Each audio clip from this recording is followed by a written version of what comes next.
ഉള്ളം കലങ്ങും പ്രയാസം വന്നാൽ ഉണ്ടെനിക്കഭയസ്ഥാനമൊന്ന്.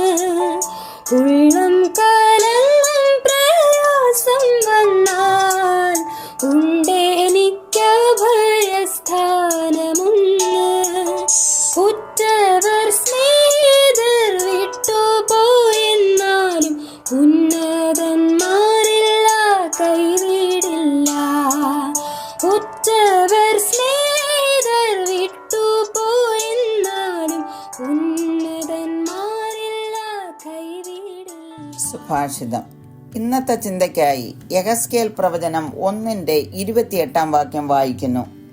അതിൻ്റെ ചുറ്റുമുള്ള പ്രകാശം മഴയുള്ള ദിവസത്തിൽ മേഘത്തിൽ കാണുന്ന വില്ലിൻ്റെ കാഴ്ച പോലെയായിരുന്നു. യഹോവയുടെ മഹത്വത്തിൻ്റെ പ്രത്യക്ഷത ഇങ്ങനെയായിരുന്നു കണ്ടത്. അത് കണ്ടിട്ട് ഞാൻ കവിണ്ണു വീണു. സംസാരിക്കുന്ന ഒരുത്തൻ്റെ ശബ്ദവും ഞാൻ കേട്ടു.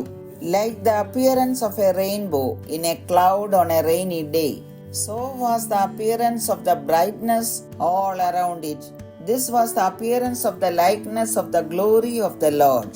So when I saw it, I fell on my face, and I heard a voice of one speaking. വേദപുസ്തകത്തിലെ ഓരോ പുസ്തകങ്ങളിൽ കൂടെ തുടർച്ചയായി നാം യാത്ര ചെയ്തു വരികയായിരുന്നല്ലോ. അടുത്തതായി മുൻപോട്ട് പോകേണ്ടത് യെഹെസ്കേൽ പ്രവചനത്തിലൂടെ.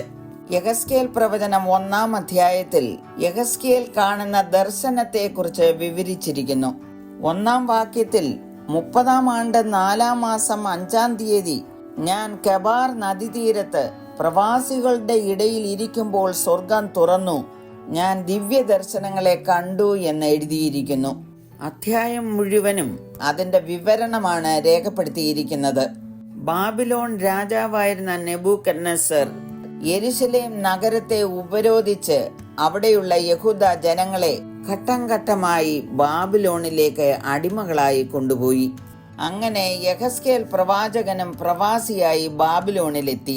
കേബാർ നദി എന്ന് പറയുന്നത് യൂഫ്രട്ടീസ് നദിയിൽ നിന്നും ബാബിലോണിലേക്കുണ്ടാക്കിയ കപ്പൽ കനാലായിരുന്നു. കെബാർ തോടിന് സമീപമുള്ള ഗ്രാമത്തിലായിരുന്നു അദ്ദേഹം പാർത്തിരുന്നതെന്നാണ് അഭിപ്രായം. ദർശനത്തിന് വ്യക്തമായ തീയതി കുറിക്കുന്നതിൽ യെഹെസ്കേൽ ശ്രദ്ധിച്ചിരുന്നതായി കാണുന്നു. പ്രവാസകാലത്തെ പ്രവാചകനായിരുന്ന യെഹെസ്കേൽ യഹൂദ ജാതിയുടെ അനുഗ്രഹത്തിനും അഭിവൃദ്ധിക്കും വേണ്ടി പ്രവർത്തിച്ചിരുന്നു. 26-ാം വാക്യത്തിൽ സിംഹാസനത്തിന്റെ രൂപവും സിംഹാസനത്തിന്റെ രൂപത്തിന്മേൽ അതിനുമീതെ മനുഷ്യ സാദൃശ്യത്തിൽ ഒരു രൂപവും ഉണ്ടായിരുന്നതായി എഴുതിയിരിക്കുന്നു. യെഹെസ്കേലിന്റെ 1-ാം അധ്യായത്തിൽ വിവരിച്ചിരിക്കുന്ന ദർശനം വെളിപ്പാട് പുസ്തകം 4-ാം അധ്യായത്തിലെ യോഹന്നാന്റെ ദർശനത്തോട് തുലനം ചെയ്യുവാൻ കഴിയും. വളരെ പ്രതിസന്ധിയിൽ കൂടെ കടന്നുപോയിരുന്ന യെഹെസ്കേൽ ദിവ്യ ദർശനങ്ങളെ കാണുന്നു. പത്മോസ് ദ്വീപിലേക്ക് നാട് കടത്തപ്പെട്ട യോഹന്നാനും കഷ്ടതയുടെ നടുവിലാണ് യേശു കർത്താവിനെ ദർശിച്ചത്. പ്രിയമുള്ളവരെ, നാം കടന്നു പോകുന്ന പ്രതിസന്ധി ഏതു തന്നെയായിരുന്നാലും കർത്താവ് അത് കാണുന്നു, അറിയുന്നു. നമ്മുടെ ഏകാന്തതയിലും കഷ്ടതയിലും ദൈവത്തിൽ ആശ്രയിക്കുകയും കാത്തിരിക്കുകയും ചെയ്യുന്നവർക്ക് ദൈവത്തിന്റെ മഹത്വം നിശ്ചയമായും വെളിപ്പെടുത്തും. ഞാൻ കഷ്ടതയിലായതെനിക്ക് ഗുണമായി എന്ന് സങ്കീർത്തനക്കാരൻ പറയുന്നു. പൗലോസ് പറയുന്നത്, നമ്മിൽ വെളിപ്പെടുവാനുള്ള തേജസ് വിചാരിച്ചാൽ ഈ കാലത്തിലെ കഷ്ടങ്ങൾ സാരമില്ല എന്ന് ഞാൻ എണ്ണുന്നു. നൊടി നേരത്തേക്കുള്ള ഞങ്ങളുടെ ലഘുവായ കഷ്ടം അത്യന്തം അനവധിയായി തേജസ്സിന്റെ നിത്യകനം ഞങ്ങൾക്ക് കിട്ടുവാൻ ഹേതുവാകുന്നു. പത്രോസ് പറയുന്നത്, അതിൽ നിങ്ങൾ ഇപ്പോൾ അല്പനേരത്തേക്ക് നാനാ പരീക്ഷകളാൽ ദുഃഖിച്ചിരിക്കേണ്ടി വന്നാലും ആനന്ദിക്കുന്നു. അഴിഞ്ഞു പോകുന്നതും തീയിൽ ശോധന കഴിക്കുന്നതുമായ പൊന്നിനേക്കാൾ നിങ്ങളുടെ വിശ്വാസത്തിന്റെ പരിശോധന വിലയേറിയത് എന്ന് യേശുക്രിസ്തുവിന്റെ പ്രത്യക്ഷതയിൽ പുകഴ്ചയ്ക്കും തേജസ്സിനും മാനത്തിനുമായി കാണുവാൻ അങ്ങനെ ഇടവരും. പ്രിയമുള്ളവരെ, നാം നമ്മുടെ കഷ്ടതയിലും പ്രയാസത്തിലും ക്ഷീണിച്ചു പോകാതെ ദൈവത്തിന്റെ മഹത്വം നമ്മളിൽ വെളിപ്പെടുന്നതിന് വേണ്ടി സമർപ്പിക്കാം, പ്രാർത്ഥിക്കാം.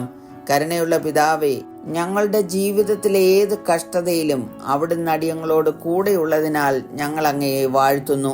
ലോകത്തിൽ നിങ്ങൾക്ക് കഷ്ടമുണ്ട്, എങ്കിലും ധൈര്യപ്പെടുവീൻ, ഞാൻ ലോകത്തെ ജയിച്ചിരിക്കുന്നു എന്ന് പറഞ്ഞ യേശു കർത്താവിൽ കൂടെ ഞങ്ങൾക്ക് ജയം പ്രാപിപ്പാൻ അവിടുന്ന് കൃപ തരണമേ എന്ന് അപേക്ഷിക്കുന്നു.